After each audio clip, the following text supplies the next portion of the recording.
Hello, my fellow YouTuber and person who is interested in hang gliding. Welcome to Gone Gliding. My name is Jason, and this is video number 1 in a 5-part series of videos to help you prepare for the Hang 2 written test that is administered by the United States Hang Gliding and Paragliding Association, or USHPA. Anytime you advance in your rating as a pilot, going from a Hang 0 student to a Hang 1, or a Hang 2, Hang 3, Hang 4, Hang 5, there is a written test component that is necessary that you have to pass in order to fully get that rating. There's also the other stuff where you have to land within a certain radius, you have to log a certain number of flights, all of those other training components where you're actually doing the flight school, the flying, everything else is a completely separate part of what you have to learn in the didactic or the learning bookwork type stuff necessary to get that next rating. I myself just earned my Hang 2 certification at the very end of 2025, and so all of this is very fresh on my mind, and I thought it would be a really awesome idea to create the kind of videos that I didn't feel like fully existed when I myself was trying to prepare to take the Hang 2 test. There are, however, some other videos out there, and I absolutely recommend that you go watch them. So if these don't help you, I'm sorry, I gave it my best. Hopefully, however, they do help you, and that you can also pass the Hang 2 test and come fly with me. I actually took 2 attempts to pass the Hang 2 test. The reason why I had to take it again is because the first time I had not even finished reading the book. What book? Great question. This book. My instructor gave me this book when I signed up for my package of lessons, Hang Gliding for Beginner Pilots. You can find this book. I've seen it on Amazon. I've seen it on eBay. You can find it on the stores of like Lookout Mountain Flight Park's store, I believe, which would make a lot of sense because Peter Cheney and Matt Tabor were involved in the writing and the publishing and everything else of this book. I highly recommend this if you're going through school and you did not happen to get this from your instructor. But this book does have the answers to the questions on the Hang 2 test. Now, I will say they're in a slightly different format. So just like your driver's test or other tests you've taken in your life, it's about understanding the principles of what they're trying to teach you, with the questions. Sometimes it's the format of the answers. Things can be a little confusing. It might not line up word for word, but a lot of them do. So I recommend you get this book. And also in my video, I'm going to reference specific page numbers from this book to explain why the answer that I show you is the answer is in fact the right answer. Now, like I said, I had to take the test twice. Why? Because I didn't finish reading that book. I read 70% of the book and I had finished all of my 20 flight lessons, all the flight school requirements with my instructor, and I was just itching to get my Hang 2, which you can probably relate to if you're watching this video. And I should not have rushed to do that. And so I just really wasn't ready. There was material that I hadn't studied or covered yet. So in my first attempt, like I said, I failed. You have to get at least an 80%. You can see that I did not. So after failing the first attempt, I let my instructor know, and then I went and I hit the book really hard. And I finished reading the entire thing and I highlighted it and I took notes and did all of those kinds of things. And I really just reviewed the material, and my instructor was able to see which questions I got right and wrong. So we had a Zoom call and sat down and reviewed that material and made sure that I understood the concepts that are within those questions. After doing that, I got a 100. And no, I did not cheat. No, I did not use AI. I legitimately understood the material and genuinely got a 100. So I'm very happy about that. And I want to help you do that on your first attempt, or at least get an 80%. If you happen to be jumping in this series of videos at video 2, 3, 4, or 5, go back to video 1 and watch these chronologically because I think that it will help you. Although I guess you could skip around these if you need to. Anyway, I would love some feedback. Please feel free to subscribe to my channel. It really helps out the channel and growing and just spreading the message about hang gliding and hopefully getting more people interested in this sport that a lot of people consider as a dying sport. It is not. Let's keep it alive. Let's revive it and keep it alive. Understanding this this bookwork type material is a very important part of your piloting career. I'm already excited about what I'm going to learn for Hang 3 and Hang 4. I actually found that I really like looking at some of the charts that pilots look at and understanding airspace. Those are not things that are really like that you go deep into on the Hang 2, but you do have to learn more about that on Hang 3 and Hang 4. And it's going to be very important to you if you want to be a cross-country type pilot in your piloting career. Anyway, my goal with this series of videos is to really explain the material so that hopefully it just really makes it clear-cut and really sets it in your mind. If you're someone that has a hard time learning from reading books and just has to get hands-on, hopefully this video is a good format for you to learn these concepts a little bit better. And then once you get out flying, a lot of this stuff's gonna set in and make a lot more sense for you. But like I said, please subscribe to the channel, leave a comment, give me that thumbs up button. The support just really helps the channel overall and supports the sport of hang gliding. Thanks for watching and good luck on your Hang 2 test. Can't wait for you to pass so that you can come fly with me. All right, so we're just gonna go ahead and jump into this. On video number 1 here in this 5-part series, I have 10 questions. In the other subsequent videos, I will have 11 questions on each video. So we'll go ahead and get started here. You can see the first 5 questions. I think the format that's going to work best for this is, I'll give you time to think about your answer, but you can just pause the video and, think about how you would answer the question. And then when you're ready, go ahead and push play again, and I'll be giving you the answer and we'll talk through it, and I'll show some references from the book and things like that.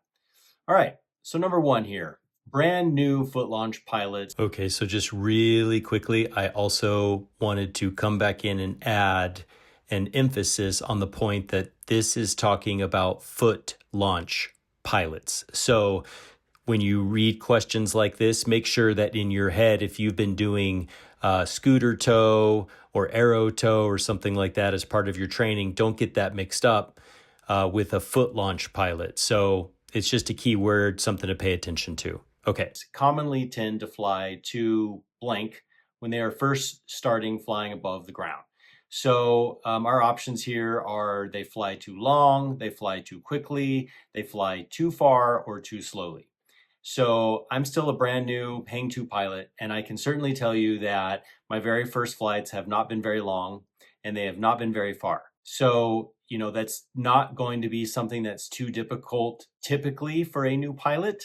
You may get lucky on your first or second flight out and have a really long flight, or somehow start doing some cross-country stuff and get 10 miles in there, but I highly doubt it. So let's go ahead and rule those out. You're not going to fly too long. You're not going to fly too far. So we're really looking at, are you going to fly too quickly, or are you going to fly too slowly as a brand new pilot on some of your first flights here? Okay. Now, if you fly too slowly, as a new pilot, of course, you're thinking maybe, well, that could end up in stalls. That could be bad. If I fly too quickly, flying fast also means I'm losing altitude. So maybe I'm going to get down to the ground too much. All right. And before I give you the answer here on number 1, go ahead and pause the video. Think about your answer, how you would answer that, and then push play. All right. Are you ready for the answer to question number 1? The best way to think about this question is, think about a bird that's up in the sky, and they've got that bird's eye view looking down at the ground below them, okay?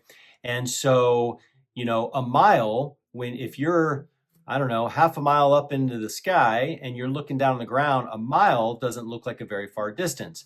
But if I asked you to go out for a walk or go out for a run and told you, hey, go run a mile, you're going to think that that's crazy. There's no way you want to run that far, right?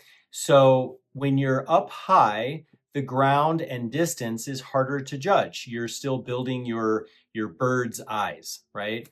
And being able to judge distance appropriately. So the answer here is that new pilots tend to fly too quickly or too fast when they're brand new, because they feel like they're not really moving anywhere. And so they want to feel like they're moving. You're going from those training hill flights where the ground is just zipping right below you because you're so close to it.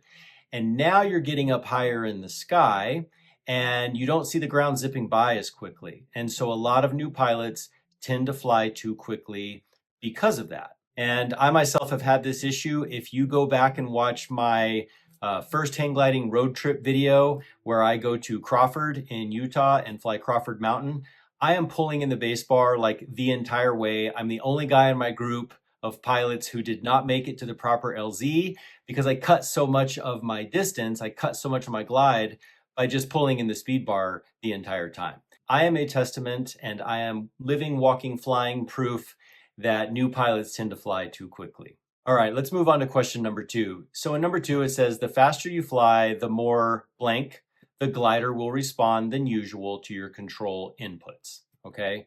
So if we're thinking about flying more subdued, more gentle, more quickly, or more slowly. So go ahead and again, pause the video, think about your answer, and then unpause it, and I will tell you what the answer is and why. All right, welcome back. Okay, so if you go back and look at my other video, it's titled Hang Gliding, lesson number 11. It's the one about gradient layers and turbulence. The thumbnail for that picture has something that I quote in that video, which is, speed is your friend. And the reason that speed is your friend is because the faster that you're flying, without going, of course, too fast, but the more speed that you have, the more control that you have. The more control you have, the more quickly your hang glider is going to respond to your control inputs.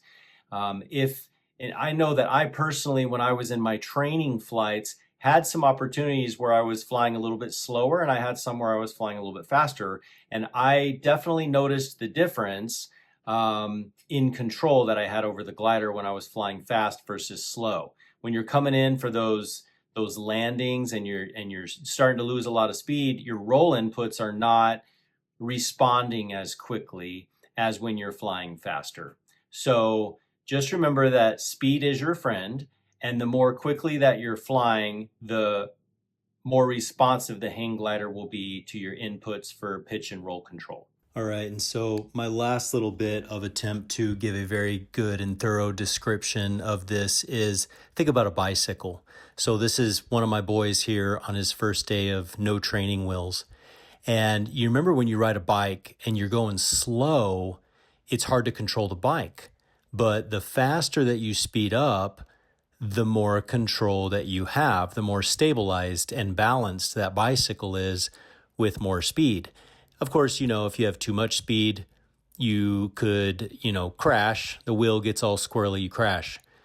But, bicyclists want to go fast to have really good control over their bicycle using inertia and all the aspects of physics and science to gain that control. But a hang glider is working on the same type of principle as a bicycle: more speed, more control. All right, we're going to move on to question 3 here. Question 3 is, there will be a decreased or lessening pitch pressure when you are flying faster. So is that true or false? Pause the video and then think about your answer and come on back. And welcome back. Okay, so the answer on this one is false. That is not true. So this one was a little bit difficult for me when I was thinking through it. My brain was kind of tripping itself out on this question. But essentially, think about your speed bar, your control bar, your base bar, whatever you want to call it. I've heard it all. Anyway, think about the pressure not just going one way. That pressure can be when the bar is pulling more towards you, like you're trying to gain speed. And you can also think of that pressure pulling away from you as if you're trying to go back up. So when we look on page 64, it's talking about how the glider will try to pull itself out of a dive. And to do that, it's going to have increased pressure. You're going to feel the glider fighting against you if you're in a dive. And so that's not decreasing pressure, it's increasing pressure. It's just that pressure is going away from you with that control bar. Pretty much the only time you're not going to have pressure is when you're at like your trim speed or your best glide, right? Like you're just kind of gliding along. There's no pressure. There's nothing fighting against you. There's no push-pull input from the glider itself that it's getting because of the wind or the speed or whatever. All right, let's go check out number 4. Number 4 is if you notice that your hang glider begins to oscillate or yaw and roll one way and then the other while flying fast, you should do what? So our options here are put the glider in a tight turn. Probably not that one. B, go land, maybe. C, speed up, or D, slow down. Okay, so again, I want to reference my Crawford video, my first hang glider road trip video. There is just a great example of a brand new Hang 2 pilot putting himself in this situation. Because in that video, what I'm doing is I'm flying extremely fast because I'm pulling in on my base bar like the entire time. Now, there were some other complications. I didn't have my brand new harness properly 100% adjusted and configured the way that it should have been. So I was hanging up a little bit higher at the wrong angle. I was anticipating some things with the wind, and I really wanted to have a lot of control, but I actually was making myself fly too fast. And so I was creating PIO, or pilots induced oscillation, and I was, oscillating all over the place from that PIO. So if you want to pause, go ahead and pause, think about how you would answer this question, and welcome back. So the answer here is that you should slow down, right? If you feel like the glider is, through your own actions or because of the wind or whatever other scenario with the weather, oscillating all over the place, you need to slow down. You don't want to put yourself into a stall. You don't want to go that slow, but you're going too fast. You're creating these oscillations. You need to slow down and you'll get some better control over the glider. All right, question number 5. Question number 5 is how tightly you can turn your hang glider depends on how blank you bank the glider. Okay, think about how you would answer this one, pause the video, and then come back when you have something in your mind of how you would answer this question. And welcome back. So we find the answer to this question on page 194 of the book.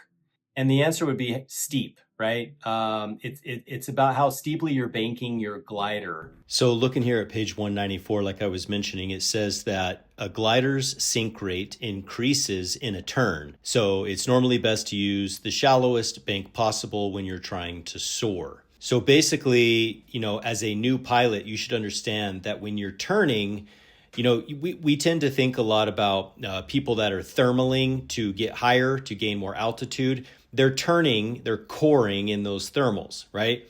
But they're going up.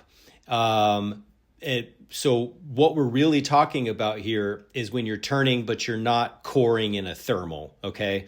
And maybe you need that defined for you, maybe you don't. But I'm really just trying to give the best explanation possible. So if you're not coring in a thermal gaining altitude, but you're turning, you're going to be losing altitude. You've got one wing that is down, losing lift, while another is maintaining a little bit, but you're definitely not going to be gaining altitude unless you're in a thermal. So you're definitely going to be sinking while you're in a turn. So here on page 194, it also tells us that the tighter you turn, the greater your sink rate. And so they're talking about that bank angle. Okay, so I made this little model hang glider. You ever see like Top Gun where they're like talking in the classroom about all the pilots flying their planes? We have that now with the hang glider. Okay, so I made this out of some chopsticks and some other little supplies. It's got the wires, it's got the down tubes, it's got a king post, it's got everything. It's a single surface glider. It's a Wills wing. This thing's awesome. You love it. Like this video because of this little model. Okay, so anyway, not to beat a dead horse too much, but I really want to make sure that everybody understands, especially if this is a concept that's difficult for you, about the steepness of the bank angle, okay? So anytime we're talking about aircraft, we're going to talk about pitch, right? Which is this motion, right? This is our pitch, okay? And then that's going to control for angle of attack, things like that. Then we have roll, right? That's how we turn a hang glider, of course. We roll, right? And then there's yaw, which is this, which we cannot control in a hang glider, okay?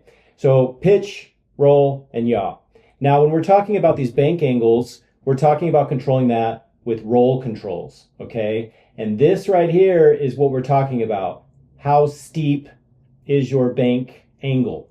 So if we want to have a very large, very wide, controlled turn, we're flying straight, we want to start our turn, or maybe like a downwind based final for landing or something like that. If we put a little bit of a roll input, we're going to have a nice, long, wide, coordinated turn coming around. And however, in contrast to that, if we have a steeper bank angle, we can put ourselves into a slipping turn if we want to, right? Intentionally, maybe even unintentionally, we can put ourselves in a slipping turn. But if your bank angle is more steep, then your turn is more tight and you're going to lose elevation more quickly, right? And you have to think about the principle of the wind passing over your wing, creating your lift. So you've got one wing up and one down, kind of cancels itself out at a certain angle. You go past that angle, and now you're really in a slipping turn, okay? So hopefully this helps. I will use this on some other question and answers as we review. Hope you like my hang glider. Give me the thumbs up for this thing. You guys, come on. All right, moving on to question number 6. Question number 6 is steep banked turns may result in a rapid increase in airspeed as well as rate of descent, which could cause disorientation to the pilot. Is that true or false? So think about your answer and then go ahead and hit pause right now. And welcome back. Okay, so the answer here is true. And if you think about what we just talked about in question 5 on these steep bank turns, where I use my little glider model to talk about coordinated turns and slipping turns. Now here we're talking about a steep banked turn, right? That is going to result in increased airspeed as well as increased rate of descent. When you're in a slipping turn with high steep angle, you're turning fast and you're dropping down really quick, right? So rapid rate of descent. And is that going to cause disorientation for like almost everybody on the planet? Yes. Of course, there are going to be some Navy, Marine Corps, Air Force pilots that can, handle multiple G's and all kinds of craziness and not get sick. But the average person, even the average hang glider pilot that's been flying for a while in a very rapid slipping turn at a steep banked angle, they're going to experience potentially some disorientation, air sickness, whatever that might be. And so another way that I like to think about this is like a tornado, a dust devil, or a hurricane or typhoon. In those situations, the closer you are in the middle of those vortexes, the faster you're spinning, right? So imagine being literally like inside of a tornado. You've got the eye of the tornado or hurricane where everything's calm, but right on that edge of the inside, you're going to be spinning the fastest. The further you get away from that hurricane or tornado, there's air movement, but it's going slower than it is in the very middle. And so that's a really good way to think about these coordinated turns or these slipping turns. Think of your coordinated turn being more at like not such a steep bank angle, and you're making a nice turn, almost like you're way on the outside edge of a hurricane or tornado, right? And you can make that nice coordinated turnaround. When you're in the middle of that tornado or hurricane, you're just whipping. The wind is going super fast. You're descending rapidly. So the answer here to number 6 is true. All right, so we're moving on now to question number 7. Question number 7, if you can learn how to turn your hang glider in a smooth and efficient fashion by mixing blank inputs to coordinate a turn, this is one of the many traits of a good hang glider pilot. So our options for answer are pitch and roll, which I talked about not too long ago, yaw and pitch, or roll and yaw. So what are our options here, right? We think about those 3 axes that our hang glider can be in: pitch, roll, yaw. What are the 2 that we can use? So go ahead and think about your answer and pause your video and welcome back. Okay, so you should have chosen the answer as A, pitch and roll. Now, why? Well, I mean, obviously in a hang glider, we cannot control yaw. So that makes this one pretty simple. However, if we take a look in the book on page 31, it says right here on page 31, a hang glider pilot uses two basic control movements, pitch and roll. So that should make that pretty easy, of course. But if you have any questions about yaw, please put them down in the comments below. I'd love to chat through that with anybody that needs help understanding the three different axes that exist and why we can only use pitch and roll in a hang glider and not yaw. All right, so we're bringing the Top Gun hang glider model back out, okay? So just to give a good demonstration, explanation of pitch, roll, and yaw, okay? So we have to think about these imaginary axes that go all the way through our hang glider, okay? So the first one, this long bar that goes from the nose to the tail, that is going to be one axis, okay? Along the entire keel, this bar is called the keel. And if we imagine an imaginary line coming through the nose, out the tail, all the way on that axis, which would allow the hang glider to kind of move in this axis, that is our roll. That's where we get our roll control, is along that axis, okay? Then we have another axis along these bars under the wing, which are called our crossbars, okay? So along the crossbars from wingtip to wingtip all the way through is going to allow us to move in this axis here, and that is our pitch. So we can control our pitch and we can control our roll, and then we do have another axis that goes through our hang glider. Imagine it coming through the top of your king post and down through, the middle of your wing, down past your control frame. An axis that goes there would allow us to spin this way, and that is our yaw. So if we could control for yaw, we could be flying straight, angle like this, and keep flying in that direction there. That would be yaw. We cannot control that in a hang glider because we're missing a tail feather. The airplanes have the tail with the little flap that they can move back and forth, and that will allow you to control for yaw, but we don't have that tail feather on our hang glider unless you're flying a rigid wing like an Atos, and which I don't even think those do it. I think those are just vertical stabilizers, but I don't know because I'm a brand new Hang 2 pilot. Anyway, if you know, comment below, but we can only control pitch and roll in our hang glider. All right, moving on to question number 8. You can stay up in the air for a longer period of time if you turn the hang glider more efficiently. Is that true or false? Go ahead and think about your answer and then welcome back. Okay, so you should have gleaned that this answer is true. And if we look on page 68 of the book, it does say the more efficiently you turn your glider, the longer you'll be able to stay in the air. So essentially, this should be a pretty easy one. This should be kind of like a gimme, really. But if this one's tripping you up, just think again about those slipping turns versus the coordinated turns. If we're doing a slipping turn, not that that's not necessarily an efficient turn if you're doing that intentionally, but if you think about a long, wide, coordinated turn, you're going to stay in the air longer because remember that when you turn, you lose altitude. Of course, unless, like we talked about, you're coring in a thermal and you're going up.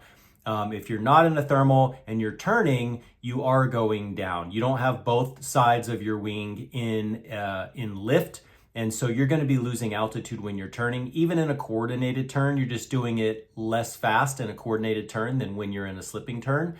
So keep those turns nice and efficient. I fly at point of the mountain, and I'm, still working on getting into some really good soaring flights. But I have had a few opportunities where I have realized that coming out of training, where I, was told by my instructor to take all my turns pretty much with a lot of speed so that I could maintain that roll control. If I want to stay up and soar for a longer period of time, I need to be very efficient with how I turn. So I'm not going to want to have a steep bank angle. I don't want to turn too slowly where I don't have roll inputs doing anything to the glider. That wouldn't be safe. So you want to make sure you're safe. but the more efficient you are, the longer you're going to stay in the air. All right, ladies and gentlemen, we're moving on to question number 9. You guys are doing great, and we're almost done with video 1 here, this first section. So number 9, as a hang glider pilot, you can apply pitch control during a turn to adjust airspeed as well as to keep the hang glider from gaining or losing altitude. So are you ready for the answer? Pause it, think about it, and welcome back. Okay, so the answer to number 9 is A, it's true, okay?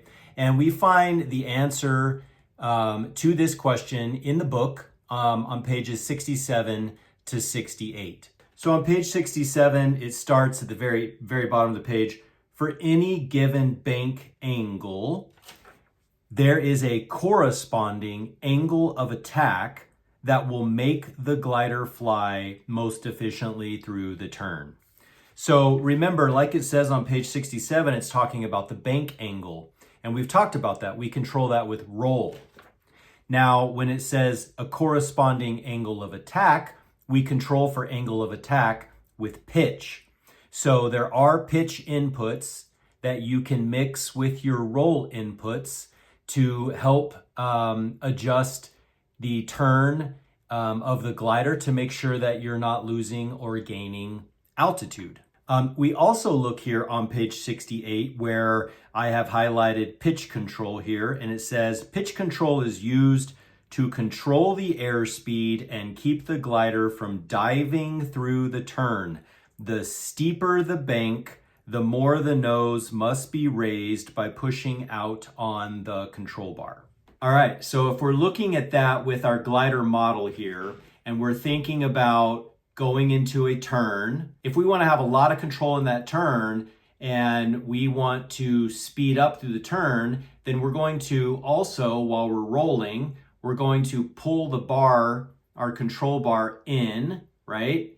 So we're changing that angle of attack and the roll at the same time to have a controlled turn. Or if we're soaring and we just want to turn 180 and maybe go back the other way like we do on Point of the Mountain on that ridge lift a lot, you might want to push out on your bar and so that you're not going into a dive while you're turning, but so that you can try to maintain your altitude. You may or may not gain altitude while you do that, but if you push up just a little bit, you can make sure that you're not losing altitude in that turn.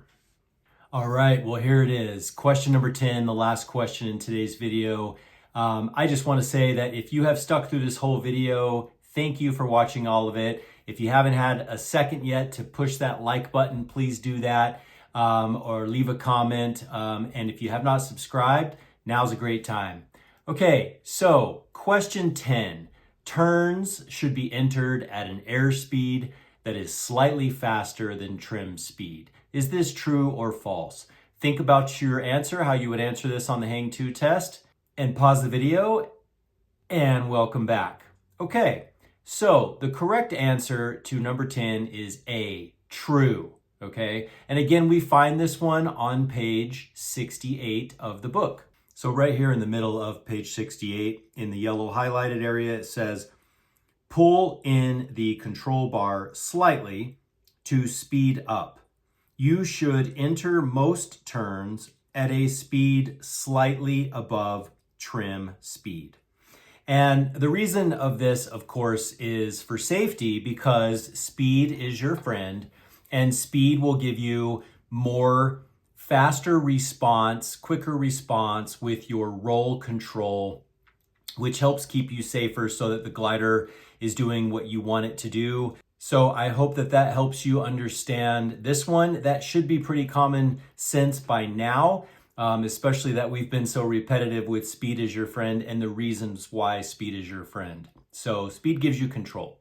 Again, if you stuck through this whole video, thank you. I really hope that this helps you. And make sure that you watch out for the other videos as well, numbers 2, 3, 4, and 5 in this 5-part series. I wish you the best of luck in getting ready for your USHPA Hang 2 written test. And once you've completed it, I would love for you to come back to this channel and tell me if this video helped you pass on the first try or not. Again, good luck and stay safe out there. and I'll see you on the next video.